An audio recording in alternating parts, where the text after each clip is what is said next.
इस वक्त हमारे साथ मेजर जनरल पीके सहगल जी हैं। सर, जिस तरह से लगातार हमारी सेना के साथ और पाकिस्तान की जो पाकिस्तानी है उनके साथ मुठभेड़ हो रही है, जिसमें हमारी सेना के कई जवान अभी तक मर चुके हैं और शहीद हो चुके हैं, तो क्या लगता है कि देश की सुरक्षा में किसी तरह की चूक हो रही है या फिर क्या है वजह? मेरे मुताबिक किसी प्रकार की कोई चूक नहीं है। अगर आप देखो, जब से आर्टिकल 378 आया है तब से वैली के अंदर 85 टू 90% जो फॉरेन टेररिस्ट थे उनको ख़त्म कर दिया गया है। जो इंडिजिनस टेररिस्ट थे उनको भी 70 से 80% को मार दिया है। उनके 80% से ज़्यादा जो लीडर्स हैं उनको ख़त्म कर दिया गया है। और टेररिज्म जो है उनमें काफ़ी से ज़्यादा गिरावट आई है। कई 100 टेररिस्ट इनकाउंटर्स होते थे हर साल, अभी ना के बराबर है। पिछले कुछ महीनों में तो बहुत कम टेररिज्म हुआ है। आप देखो तो हिंदुस्तान ने बड़ी सक्सेसफुल मीट श्रीनगर में की, G20 मिनिस्टर्स की। पाकिस्तान की ज़बरदस्त कोशिश थी कि उसमें दखलंदाजी करें। बिलावल भुट्टो उस समय 3 दिन POK में बैठे हुए थे, टेररिस्ट ट्रेनिंग कैंप्स में, कोशिश कर रहे थे कि हिंदुस्तान की छवि को बर्बाद किया जाए। टेररिज्म के वजह से कुछ नहीं हुआ। फिर 60 दिन अमरनाथ यात्रा हुई साउथ कश्मीर के माध्यम से, पाकिस्तान की तमाम कोशिशों विफल हुई। फिर G20 मीट हुआ दिल्ली में। पाकिस्तान चाहता था कि उस समय कोई भारी आतंकवाद की घटनाएं की जाएं जिससे हिंदुस्तान और दुनिया का मीडिया टेंशन को जीत सके। कुछ नहीं सफल हुआ। उसकी बुखलाहट बढ़ती जा रही है। POK के लोग हिंदुस्तान में मिलना चाहते हैं। कश्मीर के अंदर साफ तौर पर दुनिया को नज़र आया कि बहुत ज़बरदस्त विकास हुआ है। IIT IIM आ गया है, टूरिज़म बढ़ रहा है, बिज़नेस बढ़ रहा है, लोगों की क्वालिटी ऑफ लाइफ इम्प्रूव हो रही है। और अभी अक्टूबर और नवंबर में सिविक इलेक्शंस होने जा रहे हैं। अगर आपको याद है 3-4 साल पहले जब इलेक्शन होती थी तो कश्मीर वैली के अंदर वोटिंग परसेंटेज 10 से 12% से ज़्यादा नहीं होती थी। अभी पाकिस्तान को साफ तौर पर नज़र आ रहा है कि इस समय वोटिंग जो होगी 60 टू 70% हो सकती है, जिससे दुनिया को साफ तौर पे पता लगेगा कि हिंदुस्तान में कश्मीरी अवाम जो है बिल्कुल देश के साथ जुट गया है। पाकिस्तान इससे काफ़ी घबराया हुआ है। वो बड़ी कोशिश कर रहा है टेररिज्म को रिवाइव करने के लिए, कभी रजौरी पुंछ के इलाके में, कभी उरी के इलाके में और अनंतनाग के इलाके में। हिंदुस्तान की फोर्सेज हर प्रकार से सतर्क हैं, मुँह तोड़ जवाब दे रहे हैं। उरी के टेररिस्ट जो अटेम्प्ट हुआ था उनको एलिमिनेट कर दिया है। रजौरी पुंछ में भी 2 टेररिस्ट को मार दिया और बाकियों को भी घेराबंदी की हुई है। जहाँ तक अनंतनाग का ताल्लुक है, पूरे एरिया की घेराबंदी की हुई है। ड्रोन्स का इस्तेमाल किया जा रहा है, सर्वेलेंस करिए। ऑल पॉसिबल हाइड आउट्स को भी ड्रोन्स के माध्यम से बॉम्ब आउट किया जा रहा है। लेकिन उस इलाके में से अभी भी फायरिंग हो रही है। इसका मतलब आतंकवादी अभी तक जिंदा हैं। लेकिन फ़ौज ने हर प्रकार से घेराबंदी कर दी है, उनके बच निकलने की कोई भी संभावना नहीं है। और अगले 24 घंटे में 100% उनको न्यूट्रलाइज कर लिया जाएगा।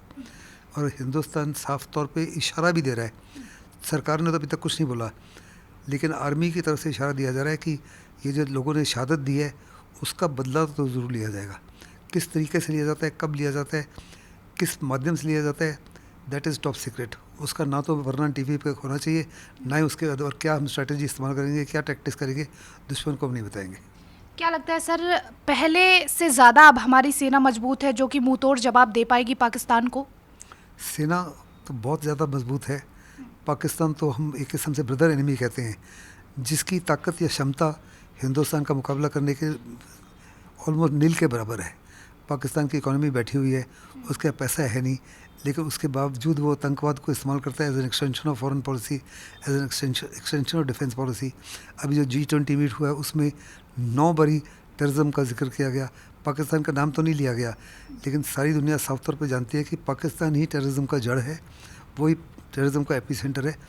और कहा गया कि अभी लाजमी है कि G20 देश जो है एकजुट होकर उसके खिलाफ कार्रवाई करें। उसके बावजूद हमारी जो अपोजिशन है वो बुखलाई हुई है पाकिस्तान की तरह।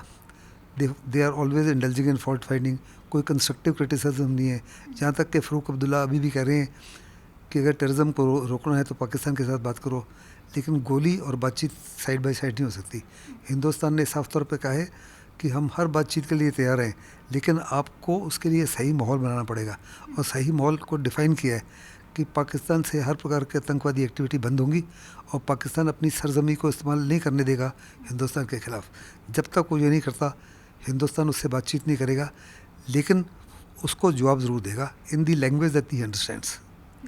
इस पर राजनीति भी जमकर हो रही है, तो आपको क्या लगता है कि ये कहीं ना कहीं बीजेपी सरकार की नाकामयाबी भी है, क्योंकि मोदी जी जब आए थे तो उन्होंने वादा किया था कि हम पाकिस्तानी आतंकी जो हमले हैं या फिर आतंक को पूरी तरह से ख़त्म कर देंगे। तो क्या लगता है इसमें सरकार की नाकामयाबी है या फिर इस तरह की घटनाएं या फिर इस तरह का पीठ में छुरा घोंपने का काम हमेशा पाकिस्तान करता रहा है? मेरे मुताबिक जो मीडिया इसका क्वेश्चन करता है उनकी नाकामी है। Pakistan as a nation promotes terrorism, और जब एक पूरा नेशन जो है टेररिज्म को प्रमोट कर रहा है और उसके पीछे हर प्रकार से चाइना जो बहुत बड़ी शक्ति है उसको वेट करता है, तो टेररिज्म को 100% ख़त्म करना इज़ एन इम्पॉसिबिलिटी। अगर पूरी दुनिया की ताकत लगा दी जाए फिर भी टेररिज्म को ख़त्म नहीं किया जा सकता। टेररिज्म अभी भी मिडल ईस्ट में होता है, अभी भी रशिया के खिलाफ होता है, अभी भी अमेरिका के खिलाफ होता है। इसलिए जब तक पाकिस्तान टूटता नहीं तब तक ये टेररिज्म नहीं ख़त्म होगा, या जब तक पाकिस्तान का अवाम इतना नहीं दुखी हो जाता अपनी आर्मी से कि उनको बैरक्स में फोर्स करे, तब तक ये टेररिज्म बंद नहीं होगा। इससे किसी प्रकार का ये जाहिर नहीं होता कि हिंदुस्तान की सरकार या बीजेपी नाकाम है। लेकिन अगर आप याद रखो तो 1948 में जब लड़ाई हुई पाकिस्तान में, 65, 71, 99, पूरा देश और पूरा अपोजिशन एकजुट होकर फ़ौज के पीछे खड़ा था। आज बड़े अफसोस की बात है कि जब हमने सक्सेसफुल उरी स्ट्राइक की तो अपोजिशन प्रूफ मांगती थी, जब हमने पुलवामा के बाद एयर स्ट्राइक की अपोजिशन प्रूफ मांगती थी, और अभी कोई कंस्ट्रक्टिव अपोजिशन है ही नहीं, डिस्ट्रक्टिव अपोजिशन है, हर एक में फॉल्ट फाइंडिंग करती है। अभी समय है कि वो एकजुट होकर फ़ौज के पीछे और सरकार के पीछे खड़ा करें, जहाँ तक देश की एकता और अखंडता का सवाल है। और मीडिया को भी साफ तौर पर ध्यान रखना चाहिए कि they must not take sides under any circumstances. आपको क्या लगता है कि अब भारत को कौन सा फॉर्मूला आजमाना चाहिए, क्योंकि कुछ लोग ये कह रहे हैं कि हमें पाकिस्तान से बात करनी चाहिए, तो भारत को जान के बदले जान का बदला लेना चाहिए या फिर जान के बदले समझौता करना चाहिए? देखो, समझौते का तो क्वेश्चन ही डजंट राइज। समझौता तो करते हो जो आपकी बात को समझने के लिए तैयार है। पाकिस्तान तो बातचीत करने के लिए तैयार नहीं, इन द सेंस कि वो आतंकवाद को ख़त्म ही नहीं करना चाहता, और जब तक आतंकवाद को ख़त्म नहीं करना चाहता कोई मतलब ही नहीं बातचीत करने का।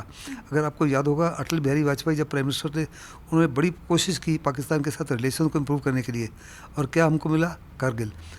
प्रधानमंत्री मोदी भी इस्लामाबाद गए, लाहौर गए नवाज शरीफ को मिलने के बाद, हमको उसके क्या मिला? विदिन 48 आवर्स पठानकोट हो गया। ऐसे में आप किससे बात करोगे?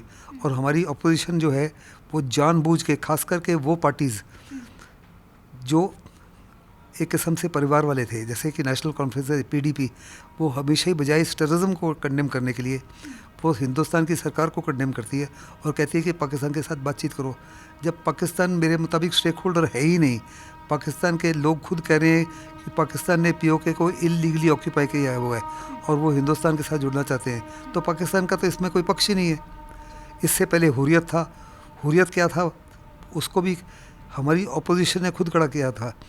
हुर्रियत क्या था? हम 3 पार्टी के इस डिस्प्यूट में हैं, एक पाकिस्तान, एक हुर्रियत और एक इंडिया।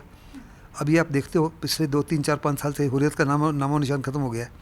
हिंदुस्तान की फ़ौज जो है और हिंदुस्तान की सरकार है, उन्होंने हर प्रकार से पाकिस्तान को साफ कह दिया है कि अगर आपने किसी भी बड़े हादसे को अंजाम दिया और हमारे लोगों की शहादत हुई तो हम घुसकर आपको मारेंगे।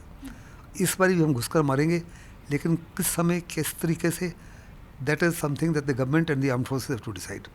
बहुत बहुत शुक्रिया। हमारे साथ मेजर जनरल PK सहगल थे, जिनका कहना साफ तौर पर यही है कि अब पाकिस्तान को मुंहतोड़ जवाब देना चाहिए। कैमरा पर्सन राम के साथ काजल सिंह, TV7 भारत।